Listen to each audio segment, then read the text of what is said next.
Okay, so welcome everybody. Good evening, and welcome to our coach Zeno, who is on the call for the tech track, and our guest speaker. So, without wasting much of our time, would I would just like to introduce our guest speaker briefly. Then I'll hand over to her. Then from there, your coach will take over. So today it's a privilege to welcome an amazing guest speaker that will be joining us. You already know I sent you the details. Mary-Esther Anele. She's a law graduate from the University of Lagos, where she was top 8 of her class. She's also a two-time founder dedicated to building tech and career solutions that address real human-centered challenges. And she's the founder of Inclusive Remote, a platform that connects overlooked talent to global remote opportunities. This idea was inspired when by her personal journey when she was navigating the remote job market. And since 2022, she has helped over 100 job seekers across Nigeria, Gambia, Kenya, India, the UK, the US to secure meaningful remote roles. She's also the founder of Career with Mary, where she has supported over 70 professionals in landing their dream job through services such as CV revamp, linking optimization, and interview coaching. So, without further ado, I'm going to just be handing over to our guest speaker, Mary-Esther. Over to you, please. Welcome.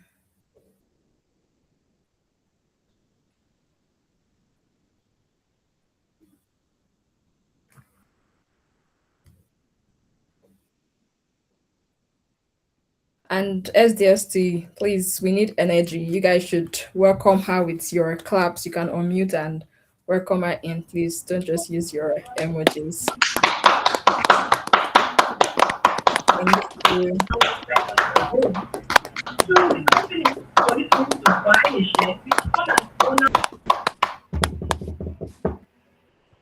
Over to you.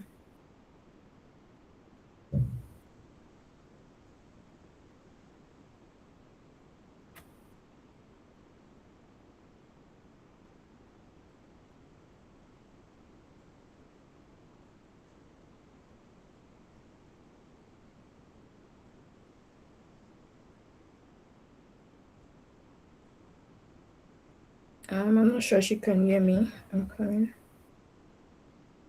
Yes, please. Yes, please. Oh, hi. Hello, can you hear me? I didn't Yes, want, we I can didn't hear you. Yes. you. Sorry, I didn't know that it was me you get the tapping call. Thank you so much. I actually left the call. I didn't know that everyone's already here already. But thank you so much, everyone, for the warm welcome. My name is Mary-Esther and I'm the founder of Inclusive Remote and Careers with Mary.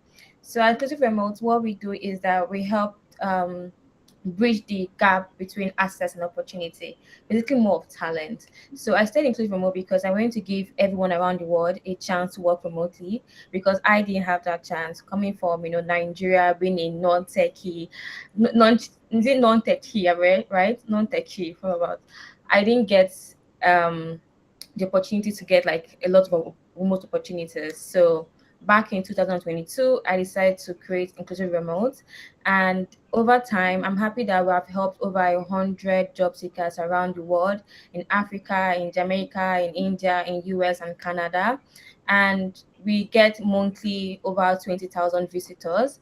And I also founded Careers with Mary, which basically helps young professionals, job seekers, senior professionals land that dream job and to be career confident. And that's why we are having this today, more on soft skills and how to be confident in your workplace or in your career. Um, Let me be more personal about myself too. So I have a legal background.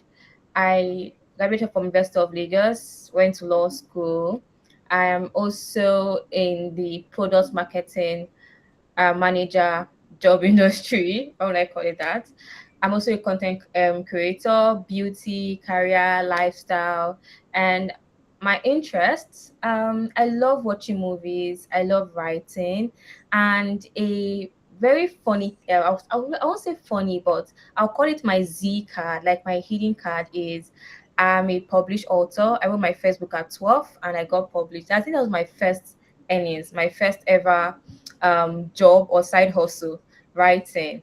And now this year, I decided to go back to writing. So I've been reading a lot and also taking more courses. So that's all about me. But let's go straight into today's conversation.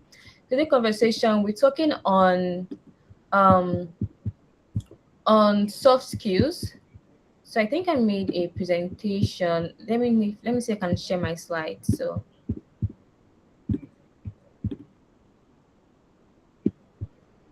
okay,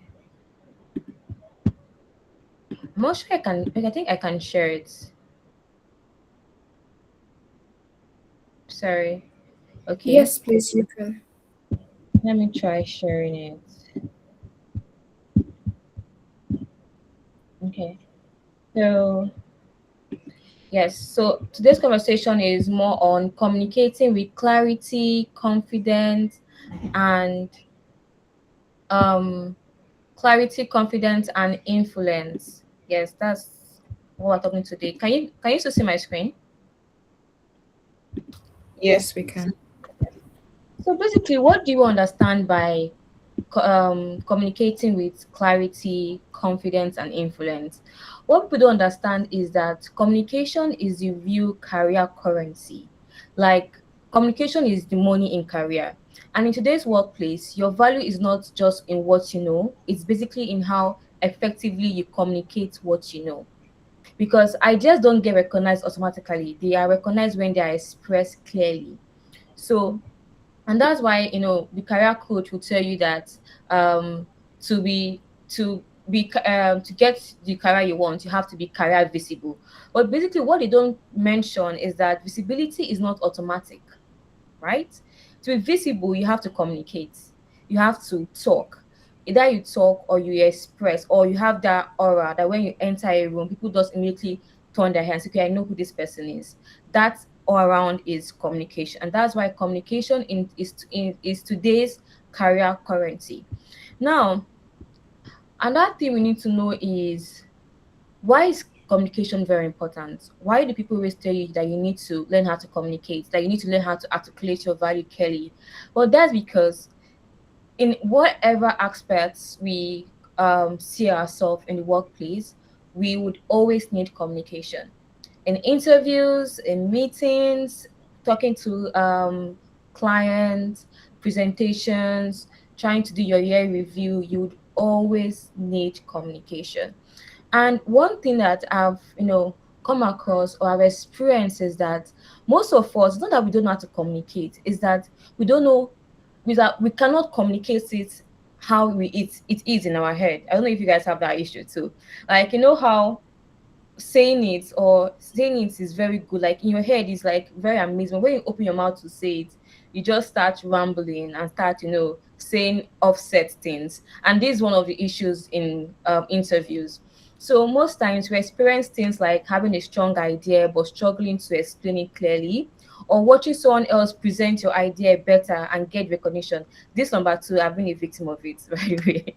Then three, over explaining and losing your audience midway. And another issue we have in communication is that we're being asked a question, and instead of us answering directly, we start rambling, and then we lose train of our thoughts. And then another challenge is staying silent because you're not sure on how you're meant to articulate that thought. And basically, I tell people that the issue is not that the person doesn't know how to speak or the person is not intelligent. The issue is basically that they lack the communication structure. Because in communication, there is always a structure. Now, I'll give you an example. For interviews, we're always told that you should always use the STAR formula when you're answering interview questions, because interviewers have um have detected, or have decided, right? Or I won't say decided, have realized that people, or job seekers or candidates, they get nervous, and most times they start rambling on things that are not really related to the role. So that's why now career institutions, career coaches have come across a very good structure when it comes to interview, and that's the STAR formula. But people don't know that the STAR formula also works in all our communication, not just interview. So even if you are trying to pitch, if you are talking to a friend, it's basically STAR method. And I'll explain to you. So what is STAR? STAR means, S, talk about the scenario. T is about, the task, or, I'll say, um, instead of task, I'll say what's like the middle ground. And then A is what was your role in that middle ground? Like what was your role in that scenario, in that event? And then R is okay, so what was the final result? Or what was the final ending? How did this story end? So another thing is that when you're trying to communicate or in any way using the STAR formula, there are three things that you need to know. Let me go back to it. Okay, I think I've done three things you need to know. And that's it. I call it the three pillars of communication. Now, what do you mean by the three pillars of communication? This basically means how to communicate with impact. So, one, we have clarity. Clarity means that can people understand you? It's not about just talking about can people understand you when you talk. And then clarity is basically are your ideas, do they follow a order? So are you easy to follow? And and thirdly, do people get it quickly? And that pillar we have is confidence. Now, when you talk, do people trust you when you talk, right? Sorry. Then, and what do I mean by people trust how you talk? Basically, do you sound certain? Do you feel like, or do you sound like you own your own message? And do you speak with intention? And then, thirdly, is influence. Do people act on what you say? Do your words drive result? Do people align with your ideas? And do you create a movement? I tell people that communication is actually a talent. Like most people have it in them to speak. They know how to, like when they speak, they control the whole room. Like when they say something, people actually nod their heads that they can drive a following with just talking. They have that gift. While others actually learn and grow in that gift or in that skill. So now, for those of us like me, for instance, that don't have the skill of the talent of communication, I've actually been learning how to build that skill. And today I'll be sharing with you, how I've been building that skill so far. Now, another way of building the skill is talking with impact than just speaking, basically. When you speak, do you influence? And then when you sound confident, do you still make people feel like they're not following you? Like are people still doubting you when you talk? And the idea is whenever you have a great idea, do you fail to move people? Now, one of the best way of communication is combining these three pillars: clarity, confidence, and influence. And if you want to, make people understand you, not to get confused, and to drive decisions based on what you say, then you need to know how to combine these three pillars together. Now, how do you combine these three pillars together? By understanding what they mean. I said before, clarity means thinking, like knowing how to think, and then thinking towards a clear communication. And then there's a golden structure rule, yes, when it comes to clarity. One, start with an answer. Two, explain reasoning. And three, support with evidence. Now, okay, let me see if I can give an example of this. So, instead of saying something like there are a few things we should consider. Okay, let's say that this is a business. Okay, let me myself an example. Let's say that I am an analyst and I have a manager who calls me and says that the team, we need a plan to restructure XYZ, or we need to expand our revenue by 35%. How do you think we can do this in less than 2 months? Now, instead of me saying, oh, I was thinking that we could try, no, that's not a good communication style if you're using the golden structure in clarity. What I would do is start with an answer. Thank you for that. So I think we should try or we should increase pricing by 10%. And here's why. Because when we increase pricing by 10%, when we increase our price by 10%, we attract high worth clients. And in doing so, we increase our revenue. For instance, last summer or following the marketing structure by Amazon last year, they increased our subscription model to 35%. And though people would assume that that subscription would have decreased, but they got more subscription, and in events they increased their revenue that month. So I believe that we should start by increasing our pricing that by 10%. Now, what I have done is that I have given an answer, I've explained why I gave that answer, and then I use evidence like a data from Amazon to support my reasoning and my answer. And that is why starting with an answer instead of just saying, "Oh, I was thinking," or that we should. No, start by giving your answer, then explaining the reason for your answer, and then supporting your reasoning and your answer with an evidence. So, and that thing again, and that next one is how to think like an executive. Well, this is actually very good. So one of the way of thinking like an executive is conclusion, reason, and evidence. And basically, if you want to be direct and structured, you can say something that, for instance, mm, if increasing our revenue by 10%, we could um we could achieve XYZ results. And this is because dash dash dash, supporting or saying following the track record of Amazon last year, they did this and they were able to increase their revenue by 10%. We're going to take like an executive. Then why people sound what did I write? Why people sound confused when talking? People sound confused when talking because they think while speaking, and they give too many details and they lack structure. So I had an interview prep with a client yesterday, and in the interview prep, I noticed that her problem wasn't that she didn't know her, or she was scared, or she wasn't prepared. Her issue was that she was overthinking. So whenever she was answering the question, she would pause and say, "Oh, sorry, let me go back." And that because she wanted to say everything that was in her head and everything that she had, put in. And the thing is, whenever we follow, things we put in, we'll try to sound like a robot. And when we feel like we're not saying everything, we now get nervous. We now start rambling, and then we now take pauses. And then you see yourself saying, sorry, can I just say it again? No. So most times, a clear communication is just speaking freely and in a very natural vibe, so that people can know that yes, this person, it comes natural. And that we don't know is that when you speak natural without any edit or without any filter, people actually trust you because people see you in them and people can really relate to your words. Now, another thing people also make a mistake in is giving too many details. And that's why the STAR method is always very important. And that's why in clarity, there's a structure. Too many details might feel like you are over prepared, but most times it makes your listener or your interviewer or next person listening to you lose train of whatever you're saying. They start they doze off. And for those that that have like a short span in listening to people, it basically doesn't work for them. They just want you to get straight to the point. Okay, so what are we here for? And when you start giving too many details, right, you see yourself rambling and going off point. Because I tell you that every question has just a singular answer.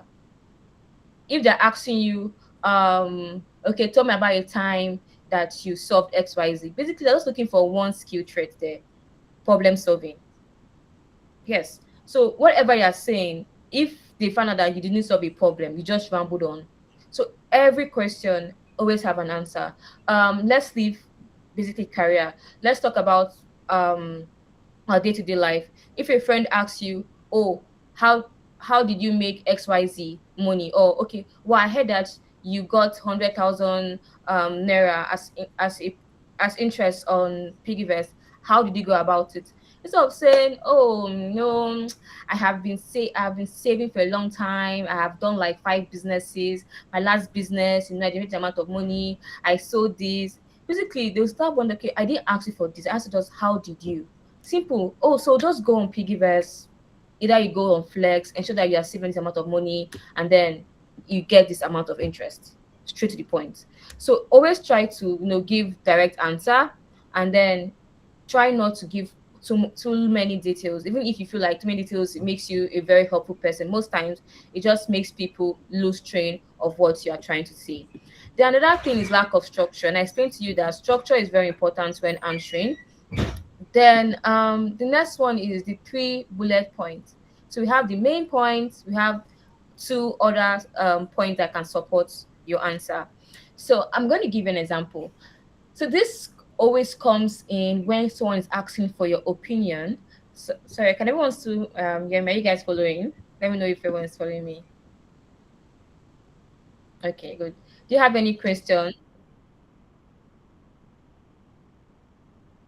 No question. Should I continue? Continue, please. Okay.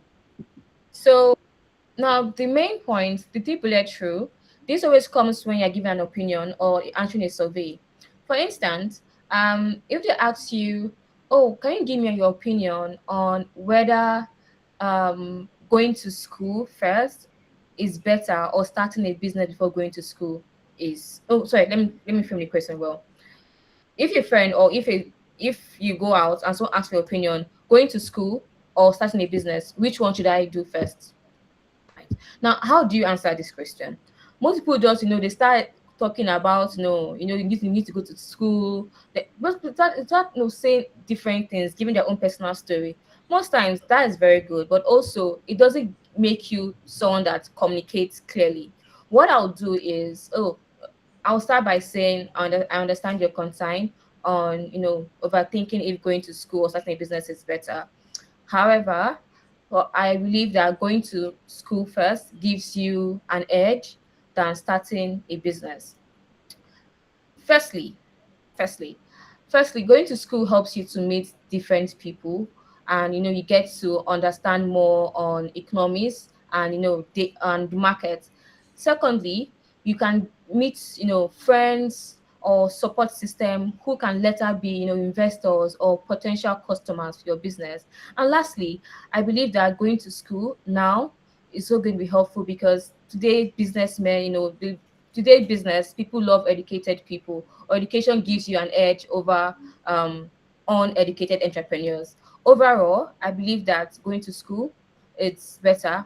However, though making or starting your business might be a smart move, but I believe that when you have the right education, you can get knowledge from your professors and attract your clients while in school and then start your business. And what I've done is that, I've given my points, my main points, and I've supported my main points with, evidence or with reasons why I believe going to school first is better than starting a business. Or what I will do in answering that, give my point to that, is that I'll start by explaining why school is better and explaining why starting a business is better. Then, my second point, I'll start by saying, oh, however, I believe that if it was me, I would rather go to school first than start a business. And this because I believe that going to school helps me better learn how the world is structured. I get to learn from top professionals. And then who knows, my lecturer must have been a businessman and he might share his knowledge with me. I get to learn from their experience. Also, I believe that going to school helps me to meet a wide range of people. I can start off launching my business by talking to my classmates. And when I'm ready and when I'm fully have my degree, I now understand that yes, this is ahead of me, and now I can focus on my business. And that reason I believe going to school, I believe going to school now is because I like to follow my peers when they're doing stuff. I don't like to feel left out. So I rather go to school now and then start my business later. However, starting a business might also work, but this is what I believe like works for me, and I'll advise you to do the same. Now I've given them, instances and reasons why going to school first is better than starting a business.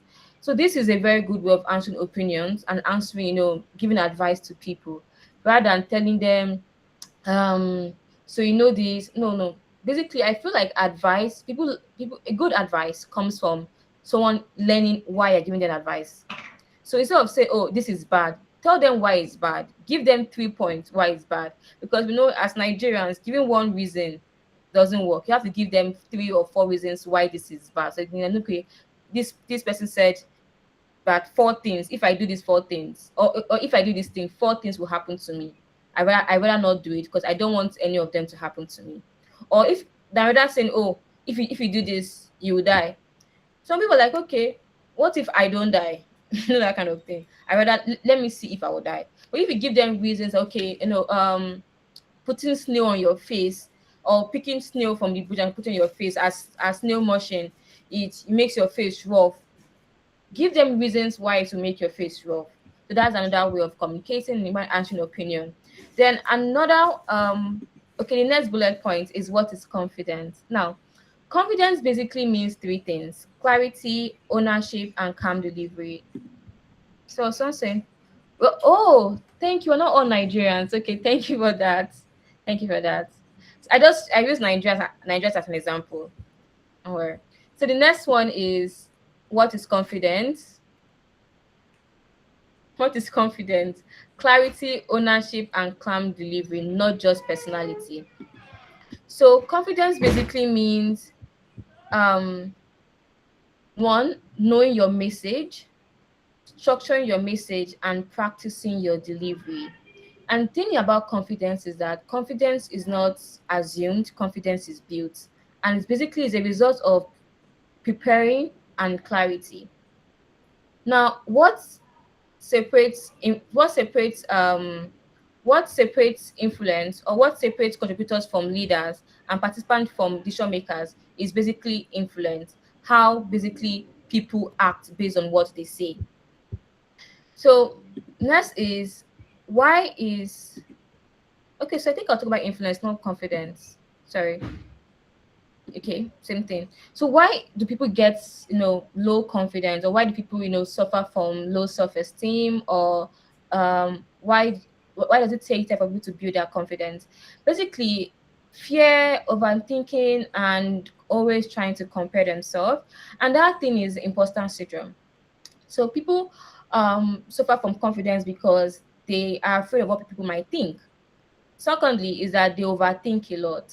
And thirdly, is that they compare themselves. And I'll say the last one that isn't here is imposter syndrome. But I think imposter syndrome also covers everything. So, how do you build confidence by tackling all these things? Basically, I think confidence is out being fake and trying to be real, or being fake till it becomes real. That people say. I think is everyone is scared. Everyone doesn't feel confident, and that's why most of us just feel confidence till we actually embody it, and then we see ourselves just talking and then sounding confident. And over time, when we keep doing that thing, realize that it's part of us. We don't know when we're faking it, and we don't know when we're acting real anymore, because we have tried to keep doing it, keep doing it, keep doing it. And when you keep doing things always continuously, you realize that that thing becomes part of you. And in communication, confidence also happens when you talk and when you use words. So you need to start replacing weak words with strong words. And what do I mean? Instead of saying things like I think, or saying something like um I believe, especially when they're asking, or when you're in a meeting, or when your interviewer or your manager is asking for an opinion, you have to use strong words like I recommend that we should do XYZ, not I think, because I think means that you are not sure of what you're saying. But when you say I recommend, means that you are talking like someone with experience, someone with confidence, someone with influence. Then another thing is delivering principles. How do you deliver communication? By sounding confident.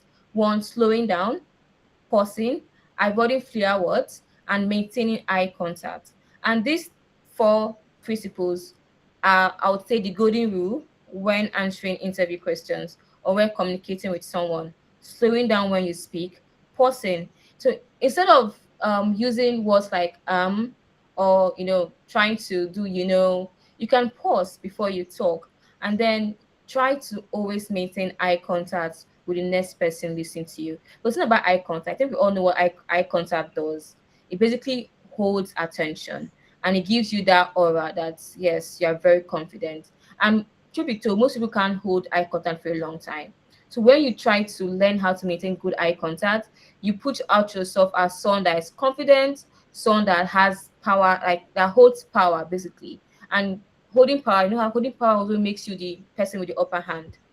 Then another thing is silence. Yes. So people underestimate silence, but I always believe that silence is also power.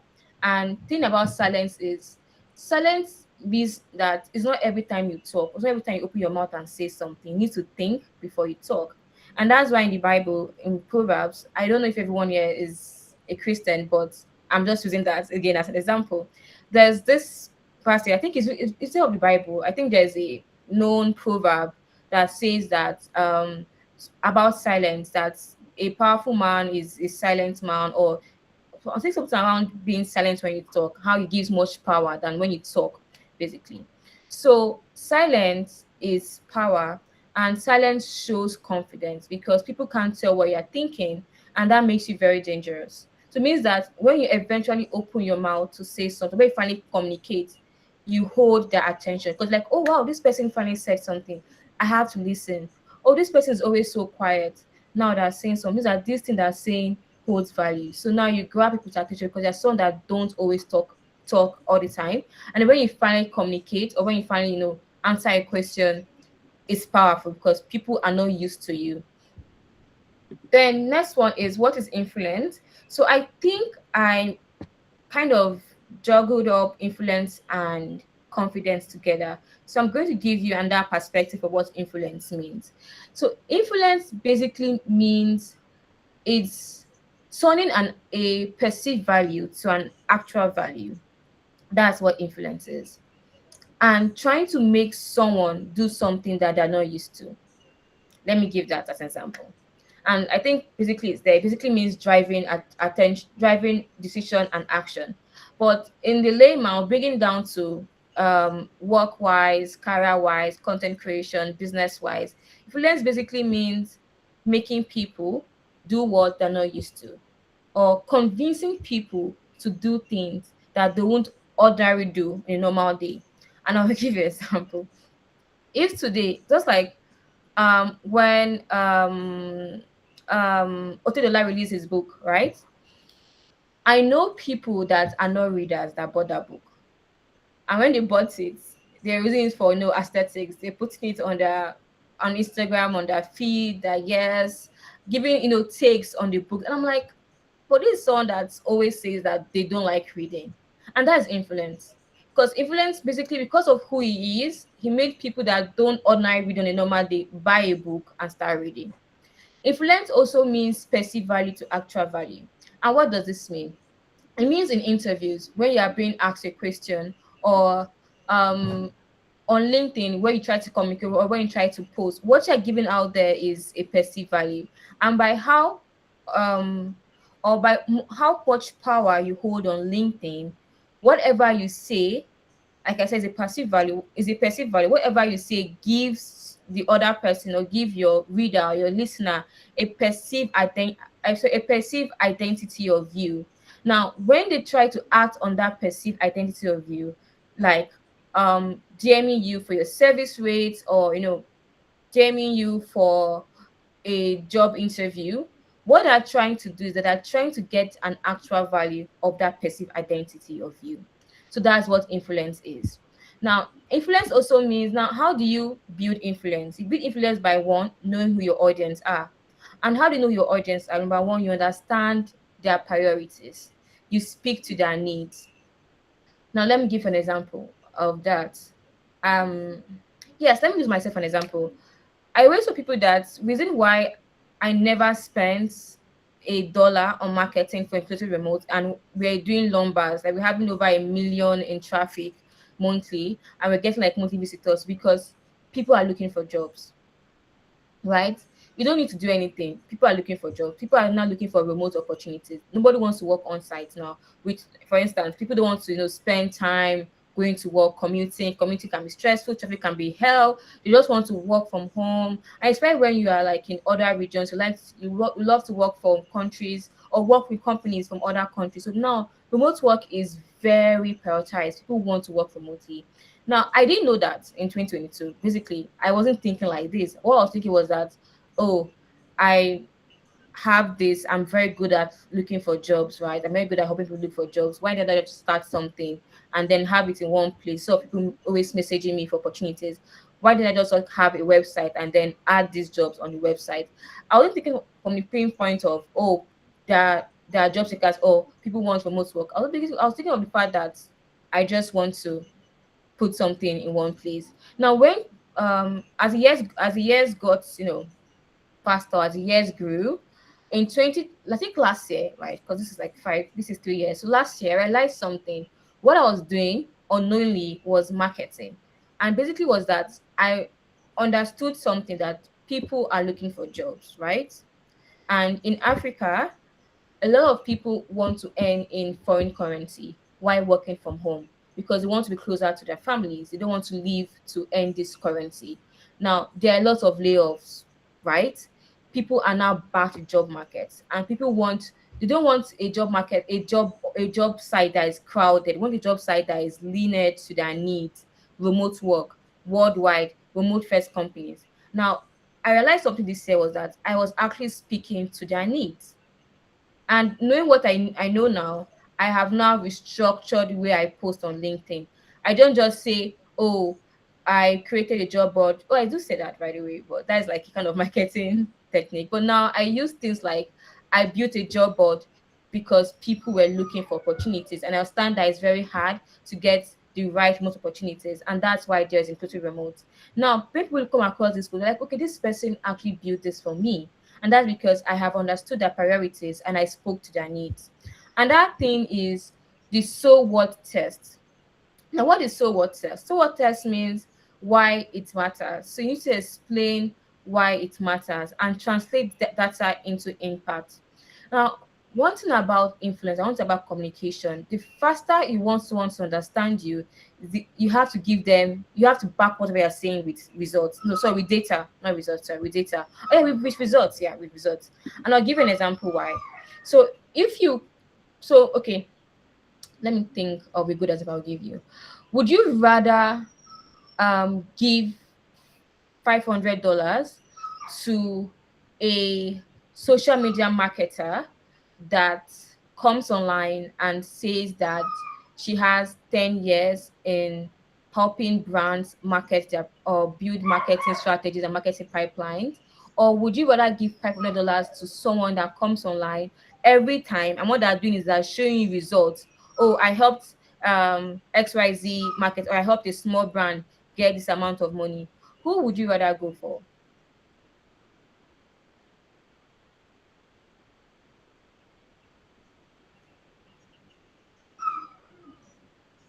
Before you guys answer.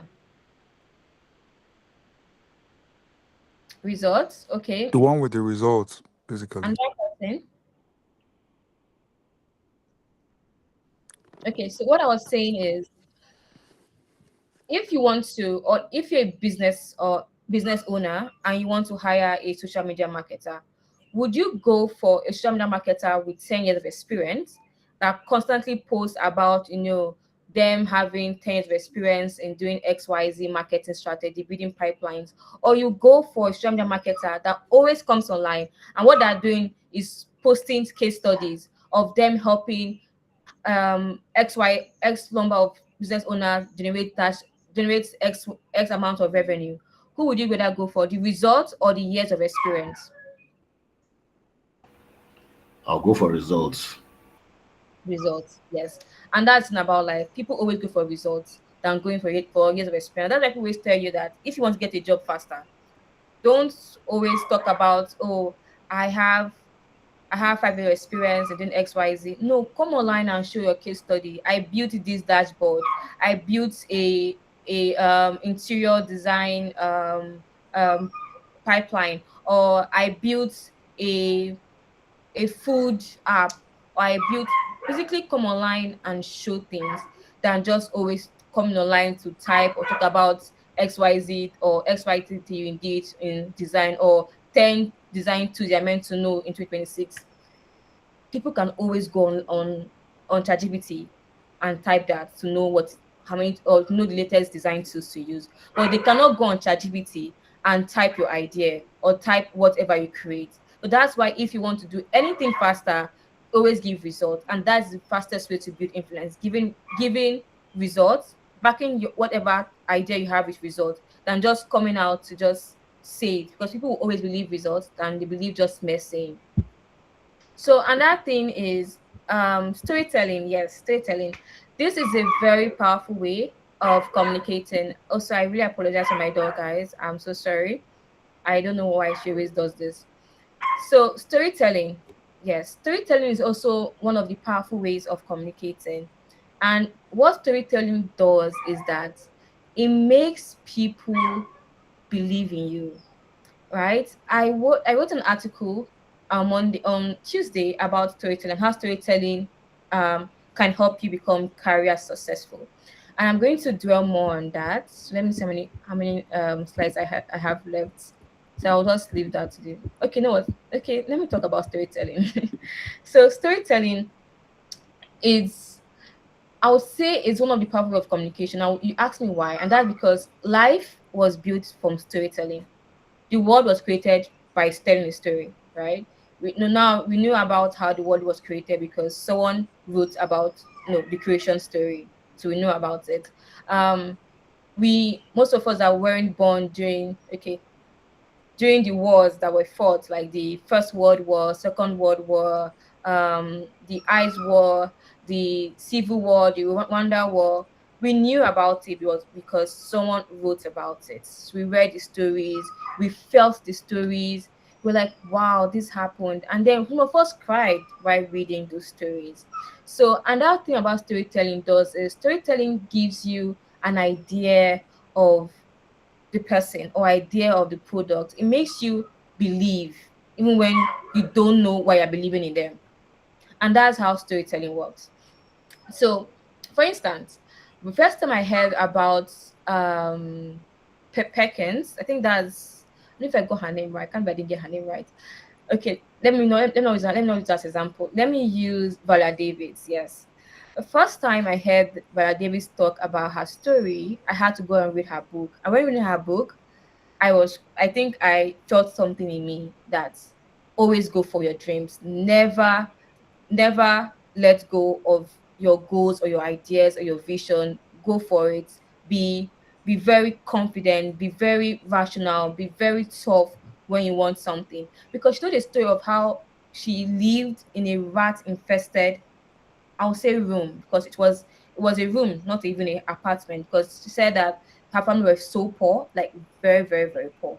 So she lived in a room, and then sometimes she would see rats, and I kind of imagine seeing rat because I hate insects, I hate things that crawl, and I hate things that fly. So I was like, wow, I can't do this. I'm like, well, this is Viola Davis. Viola Davis is like, she's an Oscar winner. She's an Emmy Award winner. She's a huge Black American actress. This is her story, right? How did she go from this to this, right? To that. Or let's put someone, okay, let's put Tony, so found chairman of UBA, Hess Holding, right? He wants you to story of how he got tutu. And no, it's not, it's third class, sef. He said third class, not tutu.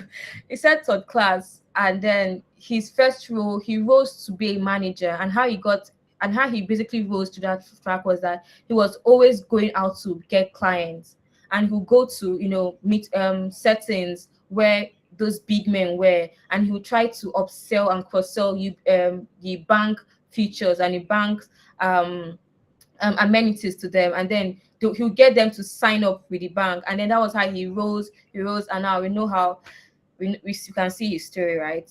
We can see one of Africa's biggest finance finance personnel, African, also even in the world, right? Because when we talk about bankers, we would always mention Tony Elumelu. Then that's what storytelling does. Storytelling makes your ideas, makes you relatable with the next person, and then makes them believe in you that, okay, if you can do this, I too can do this. This was also a way with I was able to sell inclusive remote without spending $0 on marketing, and without even being a techie person and or a marketing person. I think I built inclusive remote when I was in my third year, And I beat it because that year, second semester, they gave me a D, one of my favorite course. So I was very angry. And as I was crying, I was also sharing opportunities and building the platform. Then I think what made me smile that month, because it was September. I called, no, it was November. I called November 2022 one of my darkest moments, because a lot of things were happening to me at once. I got a rejection from a remote opportunities at the last stage because this point I was in Nigeria. I got a D in gender and law, which was one of the courses that I really studied hard. And then I think something happened. I didn't get a position. In fact, they put someone above me. They put a guy above me, and I think they demoted me. And what happened? What was sad about it was that they now announced it in the ceremony. So I felt stupid walking out and being called for that post. So I had a lot of things going on. And then when I was when I was about to launch the remote in April, April 2022, that happened in November 2021. I spoke about all this in my newsletter. And then I realized that it was massive. People replied it. People were like, oh, this is something that happened to me too. Oh, I was able to resonate with your story. Thank you for posting. And I realized that I got over 200 subscribers from that post. And then it channeled to the website. We got like over 1,000. I think we got over 8,000 visitors that day. And then from there, it just kept growing, all because I shared my story. As dark it was, as very sad it was, people were able to relate with it. And about storytelling, that storytelling starts by telling a problem first. I suffered from this, and then giving them an action. Okay, I got a D. So like I got a D in my gender and law. That took my grade from getting a 4.5 to, I think I got a 3.0 that semester. It was a very bad semester for me, everyone. Very bad semester. And I was very depressed because I was like, I cannot go with a 2-2. I can't graduate like with a third class. So what I did was I kept reading. I put extra hours. I compared by my result, but federal university, they cannot. It is not. You cannot challenge them. So it was very depressed for me. But I kept on reading, and then I graded a very, very good result among the top 38 in my class. And then that was because this was what happened. Now that's the problem. I told my action, and then I gave my results. Whoever I tell this story to will know that, okay, this makes sense, because I too did. I have like a bad result. If she had a bad result, she'll be able to do this, and then she'll be able to get results. Means that I too can do this. So storytelling makes your ideas very relatable, makes people to believe in you and also believe in themselves. Then that's the thing. Influence formula: logic, emotion, and credibility. Emotion always plays in everything, and that's why the best marketers are those that know how to play on emotions. Yes, play on emotions of people. Then the next one, interviews. So how do you communicate in interviews? I said it using the star method, but apart from using the star method, you just have to always maintain eye contact, smile to your interviewer, be structured, show impact, then be likable. Because I tell people that interviews these days is not about being the best candidate, it's about being the candidate that they like and they need. When you understand that, you will know that whatever you're saying, you are saying is structured to what they need, and also structured to what the person that is interviewing you can feel from you. So also this is where emotion also comes in place. And in recruitment, we call this the halo effect. Halo effect basically means it's a psychological effect whereby your interviewer feels connected to you, and so it's translates to your results. Yes, that's how they put it. So what does that mean? It basically means that um they feel like a shared connection.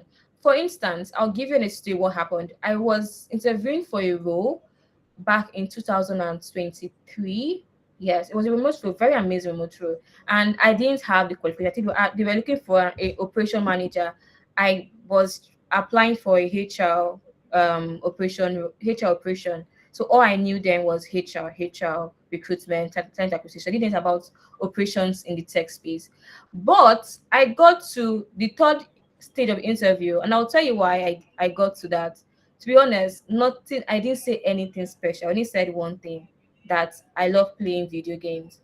And I realized that when I said it in my first interview call, was with recruiter, she was so happy because, oh my god, I too play video games. You play Lego? I think it's something called the Lego. I didn't play. I think I only played GTA, but I said yes, yes, yes. No, I think I knew about it, but I haven't played it before. But I played GTA though, and Naruto and Mortal Kombat. And so she was like, oh, she was really, really interested. And for the past 10 minutes, we talked about games. So after that interview, coach, like, oh, don't worry, I'm going to get back to you with the with the next steps. You hear from me on Wednesday. So before Wednesday, I was like, wow, I felt that, but I didn't felt, I knew that I was going to get to the next day because the call sounded so that she likes me. And I was like, no, she likes me, so I'll get to the next stage. So what I did the next day was that I was reading for the because like it's going to be with the engineering manager. I was reading for the for the interview. I had to look up the interviewer. He was like, um, he was a software engineer with over 15 years of experience, and he was based in, I think, was it Poland or so? Yeah, Poland. So I had to read about the company, what they do. And it was upright, so I had to read about the open source. I didn't know anything about that, so it was very was a lot for me, but I read that. And then I was like, no, let me go and check about this Lego game, right? So I checked it out. I'm like, okay, this is this. They have a new launch coming soon. So, I put those things in my head. And then the call happened. So he was very serious, by the way. He was like, oh, okay, thank you for joining. So tell me about yourself. So, I spoke about myself, spoke about that I come from legal background. I, had worked in two big fours, and I trying to go into remote workspace. I talked about upright, open source. And then, like I always do when I'm talking about myself, I like to give about my interest. And then I mentioned my interest in video games. And then also put the fact that I'm also excited about the current launch of Lego this week. And you know what? I realized that he smiled. He was like, oh yeah, I too play Lego. No, do you know that referred to the interviewer that interviewed me last week? She also plays Lego. Like, yeah, she mentioned so. And then again, the conversation played to my favor, and I knew that I was going to go to the next stage. Now, my mistake was that I thought everything would be like that, but apparently, the next stage was with director of, I think two directors, and they were women, so they were not even smiling after. When I said video games, like, okay, they asked me questions, and then I could not answer those questions because I was too relaxed to the fact that video games would play. But basically, what I'm trying to say is that those video games helped me in those two interviews, not because of the halo effect. So halo effect plays a very huge role in interviews, and that is why it's very good to come to interviews with your storytelling skills. What makes you special? You could say, oh, I speak 5 languages. That can be like your hidden card, like I said, your Z card. Or saying that I've lived in 20 countries. They want to know why. That's very interesting. Like, want to know why I've lived in 20 countries. You can say something like, I have started, like, I've founded five businesses, or one of my business got acquired. These are stories that makes you special. And you might not know this, but they're also your Z card. Or saying something that I come from a law background, and I'm also learning software, or I'm a software engineer, but I studied law. That is a very non-traditional, field, or sorry, non-traditional work experience, or I would say work story. So they'll be very surprised. Oh, how did you manage, being a lawyer, or come from from law background to coding? That basically sells. So storytelling in interviews, come with your best self, show impact, be structured, and be clear. Then, okay, I think we have one more minute left. Let me try to wrap up. Then, in meetings, speak clearly, add value, be concise. And then, when talking to leaders or your manager, always be direct, focus on outcomes, not just, reasoning. Focus on outcomes and back your outcomes with data. Then, when it comes to networking, you need to know how to be clear about your value. So, networking is basically telling people what you have to offer. And then, if you use what I said before, perceive value to actual value, give them a perceived value a perceived identity of what you can do, so that they can actually come to you for the actual value. Then common mistake people make, I think I said this: over explaining, using weak languages, having no structure. How to improve: constant practice, record yourself, then get feedback. And then final takeaway sorry final takeaway is clear communication accelerates your career. and take you to places further. Then I think another thing I want to say is, um yes. So the goal in communication basically is not to be perfect. The goal in communication is to create awareness, and to be intentional about improving. So when you understand these two things about communication, like it's not about being perfect, because even those that speak perfectly, they don't communicate value. When they are done speaking, people are like, oh, very nice, you speak so well, and then they go their way. We realize that even those that can't even speak well, when they speak, even with the way they speak, people still buy into what they say. And that's because communication is about perfection, is about awareness, and also about value.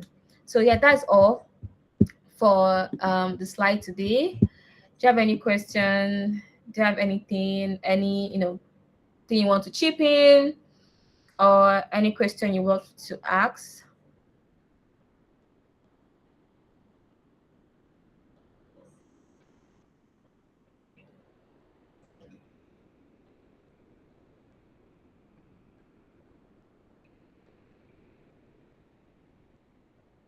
No question, guys.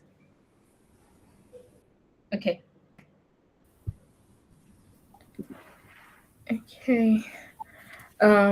Thank you so much, Mary-Esther, for this insightful session. It was really an eye opener. Got to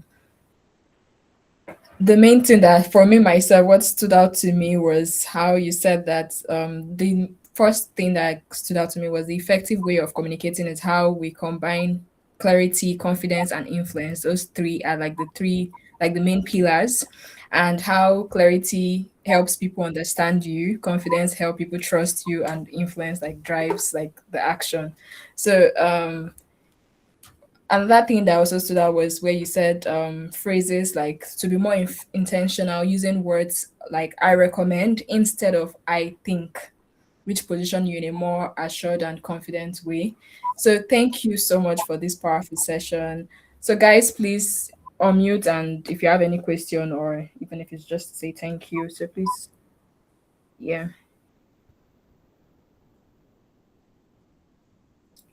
we're not silent over you, guys. Please unmute your mic. Thank you.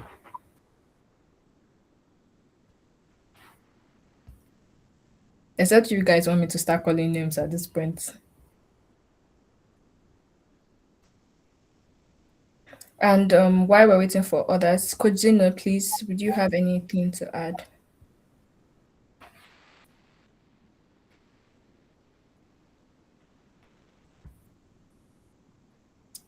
Eunice, Jesse, Ebube, I know you guys can hear me. Okay.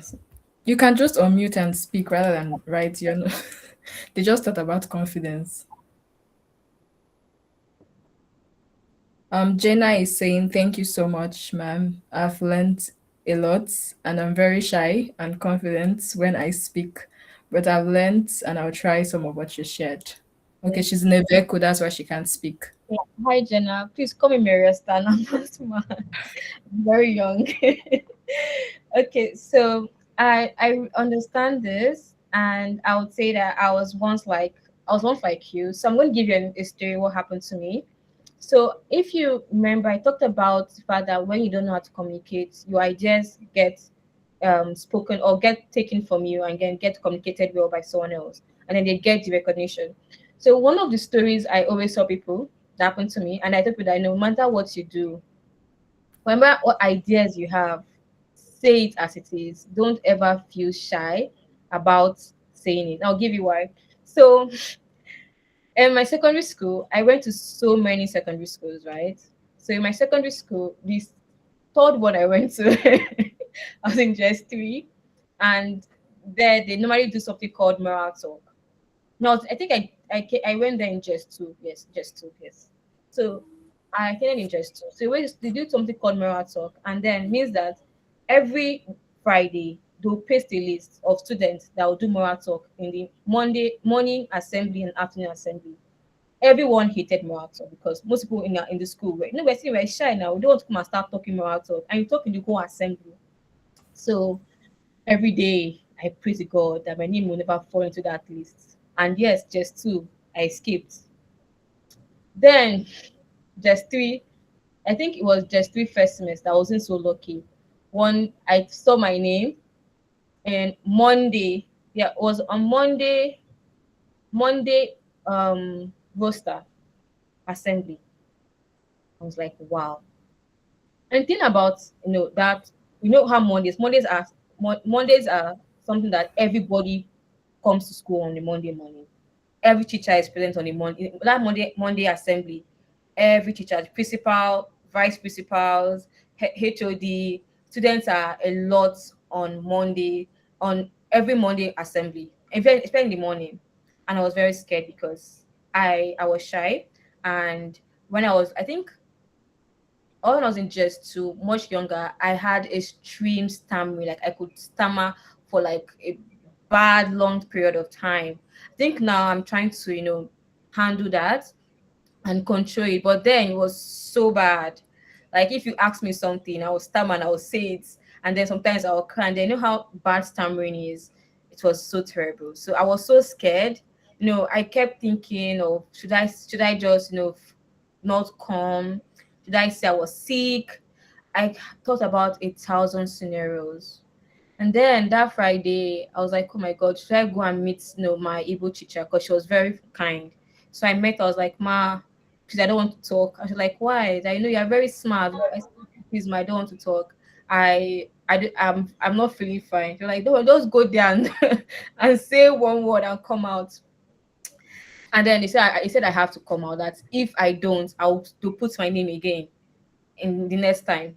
So Monday morning, I was in assembly because I could not even miss school because my mom was in the academia. She was a lecturer in Yaba Tech, and obviously you must go to school except you are extremely ill. So I went to school, and then in the assembly I was praying that God, something should happen. Let it rain. Let it rain.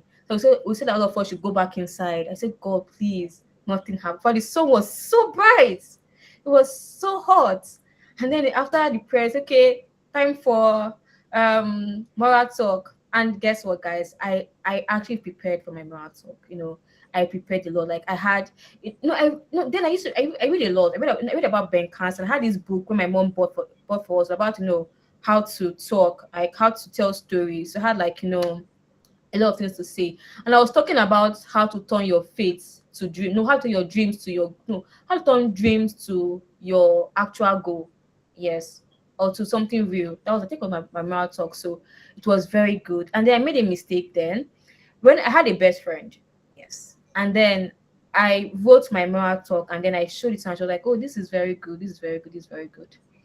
Hold that thing I said, guys, in mind. Because I'm coming somewhere. So then on my mirror talk, I came out. I stammered very horribly. My legs were shaking. It was very bad. It was, and people were looking at me. Everybody was quiet. And I kept talking. Sometimes I think I was crying. I wasn't talking because the stammer was bad, but I finished to the end, and then it was bad. Like it was bad, but people still clapped. I'm like, okay, try it. As she learned, she said that she should always, put your dreams, united. Don't go after your dreams. Don't turn your dreams to, no. So don't let your dreams die down because the graveyard is the richest place in the world. So people were like clapping, and then when I went back, I cried on my decks because it was bad because what I had in mind I could not say it. So what encouraged me was that my able teacher came and said, "Oh, don't cry. That you are better than those that did not come." Now that was very good. Let me tell you guys what happened that pained me. So I told you guys hold that thing I said before. So I didn't know that. So wait, so let me give you a brief. So after that day, my vice principal called me. I was like, oh, what I said, my math talk was good. Did I write it somewhere? I said yes. I wrote it somewhere. I'm like, okay, good. And by the way, with me, my best friend had followed me, right? I'm like, oh, good, good. That we would love for you to present it in on the prize on the first term ceremony for parents. I was like, oh, that's very good. Then you guys won't believe that on that day of the ceremony, it was not me that presented that. You won't believe who actually presented that moral talk. My best friend. And I did not. Okay, I thought that she present something else, but she presented the exact write up that I actually presented. Like everything word to word. Me saying the graveyard is the richest. That's like a very eyes hooker, very very nice word. Like clicking. Parents were clapping, and I was looking. I feel like that is one of my worst experience. And then I won't lie, she said it well. She didn't stammer, so it was very good. But I always felt that was my moral. That was my moral talk. That was my paper. That was my presentation. And it was part of that a person offered to pay her school fees for like till is it SS1 or so. One even offered to give her 50,000 because the moral talk was so good. And I saw her, and I know afterwards she kept smiling at me that, oh, thank you for your moral talk. Oh my god, thank you for your paper. And ever since then, I told myself that I will never let anyone take something away from me. Even if I can't say it, I'll tell them yes, I can, but let me say it like that. I'll try. I'll try and say it like that instead of making someone take something from me.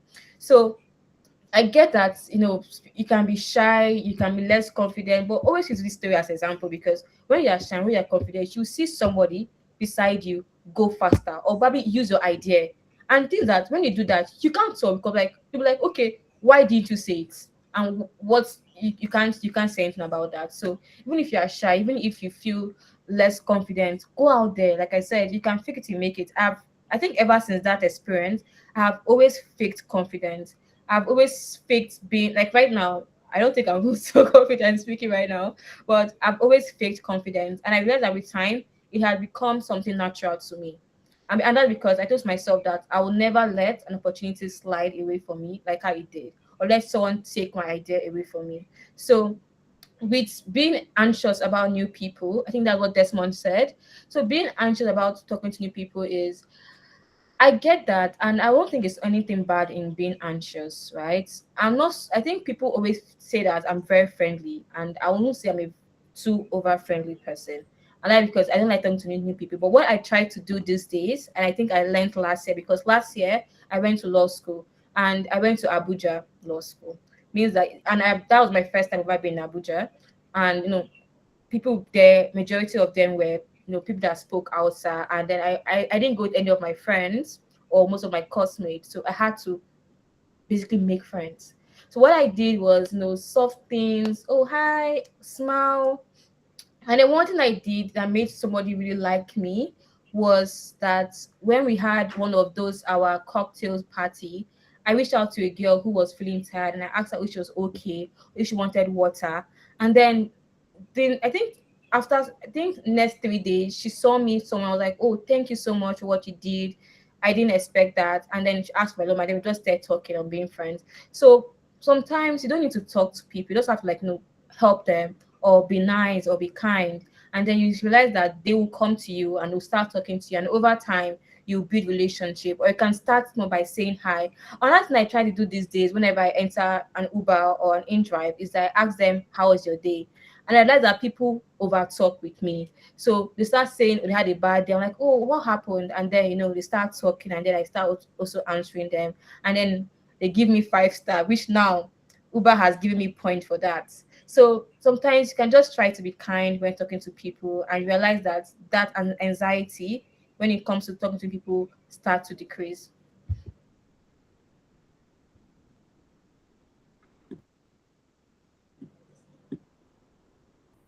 Thank you so much. Okay, I'm just going to ask one last question before we wrap up. So, because I think you answered it in a way when you were speaking. A lot of the students will be graduating soon, and or some for the courses that they have done, they already graduated, and they may start applying for jobs and other opportunities. In a case where they get to start speaking with their interviewer, and a random question is given that they have no answer to, how do you tackle such moments, like to change the thought, or like change the way to favor you, change the answer to favor you rather? Good one. So I think that one of the best ways to approach interviews is to realize that interviews are like conversations. So, and also think of it that you're not doing them a favor. No, sorry, think of it that they're not doing it for you, are doing them a favor. That's how I think about it. So, when it comes to interviews, don't be scared to ask for basic things. Don't be scared to ask, oh, can I have a sip of water? Or can I jot down what you just said? In fact, these days I go to interview with my pen and paper and I write down things. And then when I don't understand it, I say this, oh, so please can you come again? And then trust me, they come again. Or oh, so please can you clarify that what you said? And then when they do that and I don't really have an idea of the question, what I do is I still try to answer it to my best ability. Never say I don't know. Never say so I can't ask something else. No, try to answer it. And what I do is I would say something like this: I believe that in a way to answer this to my best of my knowledge, of my experience, i I would approach it this way. For let me give for instance, if someone should ask me, um how do you approach coding for a website? I've never coded before, right? Now what I'll do, and if probably I feel taken aback, I'll probably ask like, oh, thank you for that question. Please can you give me a few moments to recollect my thoughts? And can I also, jot down my thoughts as well? Trust me, they always say yes, you can. And then I'll jot down what I want to say. Basically, I might not use that time to just, calm down and calm my thoughts. And then what I would say is, actually, I haven't really coded with real code tools, but I have vibe coded before using Cloud AI or Cloud Code and Cloud Prompts, and with Replit. I Last week I vibe coded my whole portfolio, and what this really taught me was that in the age of AI, coding has now become easier with vibe coding. And I have done lots of projects by vibe coding it and using prompts from ChatGPT and AI to bring my ideas to life. But I believe that one of the best ways to create a website is to understand, that there's two coding elements that you need to input in a website, because AI totally cannot replace a good engineer, and good engineer knows how to use AI to make their work efficient. Now that might not be the best 100% answer, right? But I have told them to my best knowledge on how I have used coding or vibe coding to my ability. I didn't just say I don't know how to answer this question, or please, this question is too hard.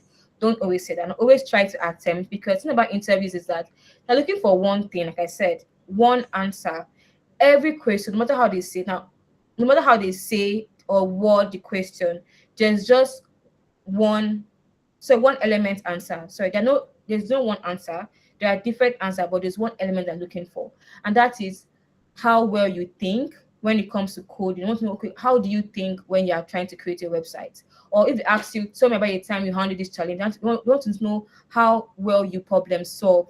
Those are the elements. So whatever answer you give, as long as you solve a problem, as long as you created a problem, as long as you actually thought about something critically, then you have answered that question. So that way is just knowing the structure and then asking, right? Asking for time to gather your thoughts, asking for a moment to write down your answer, asking for time to take a sip of water, because those little things can help you calm down. Instead of rushing straight in and rambling, you can just ask them for a moment and then gather your thoughts, gather any story you want to tell. Because I said, those are also stories. Every interview question is a story or something they want to know who you are, what you are, or what you can do. So they are all stories. And another thing is, they will never ask you a question that does not tailor to the job JD, or does not tailor to who you are. So that's also another hidden to the interview. So always try to understand the job JD, understand your interviewer, understand the role, the company, the mission, and what they're trying to achieve. When you research and know all this, whatever question they throw at you, trust me, you'll be able to understand it because you have an idea of what to say.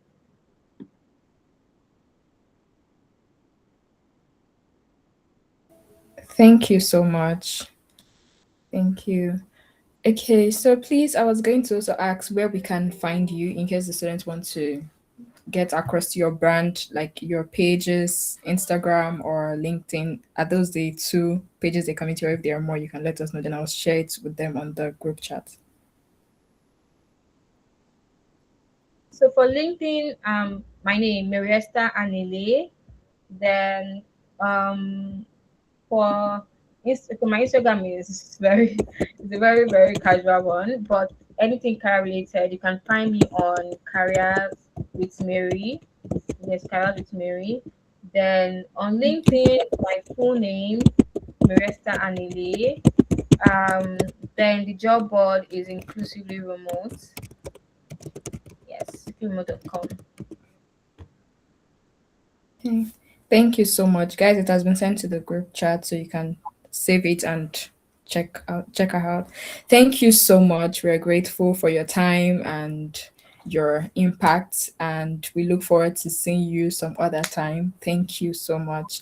I believe that's all. Is anybody still having anything to say, or would that be all?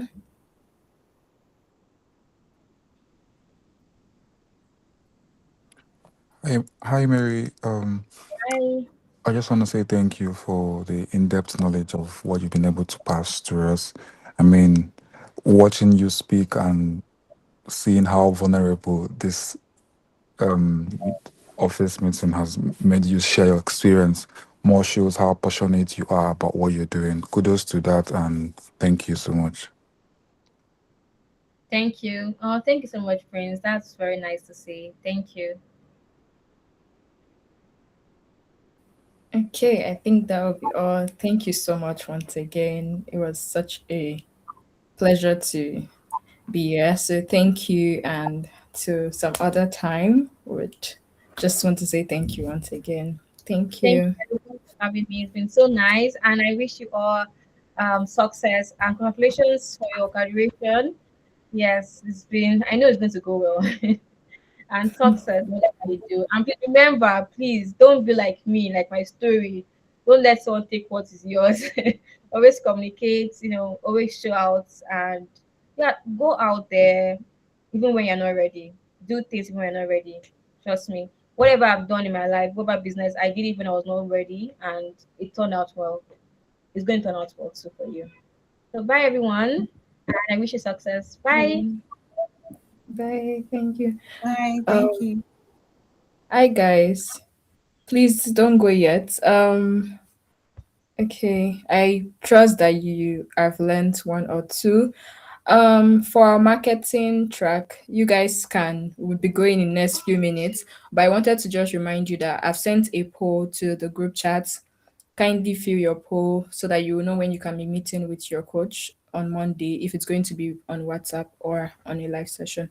Thank you. So the marketing tracks can go. For the tech track, Codzino, please, I know that it's past the time, but just in case they have some questions to ask in regards to their project. Thank you. So bye to the marketing folks. See you all next week, Monday.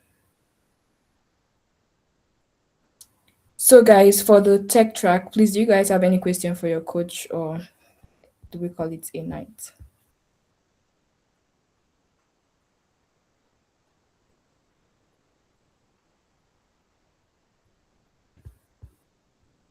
Joshua, Eunice. I'm going to be dragging people. Rebecca. Tomorrow, we don't want, if you don't have questions now, please just, you can speak up out to say you don't have questions so that we can end it. I don't have any questions. Okay, thank you. Good Okay. evening, coach. I don't have any question. Okay. You guys, that means coach is doing such an amazing work. Coach, please, do you have Hello. anything to pass across to them before we go?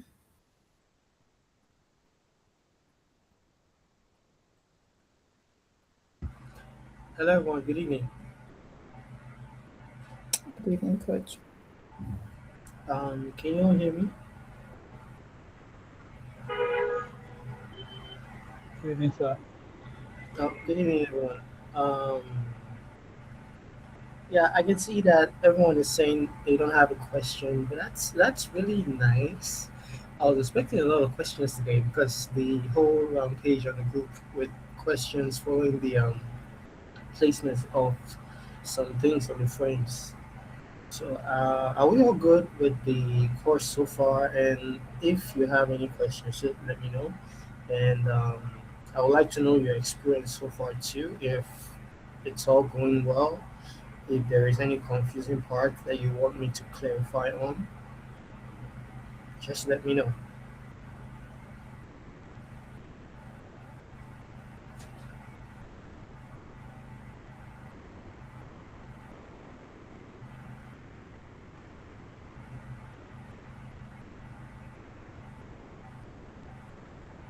Hello.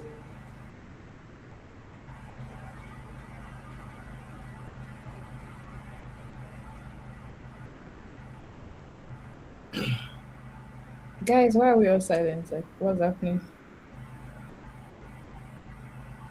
Are we all good? I believe Yes, they're I'm good, sir. I'm good. Oh, so we're all good. Okay, that's good to hear. Hey, so I wish you all the best in your upcoming assessments. And before then, if you do have any questions, please let me know. And I can see that it looks like the video is kind of self-explanatory, which is nice. Uh, okay, that's a good one. I was expecting a lot of questions. Like the last batch actually had a lot of questions, so I'm surprised. Everyone's quiet today.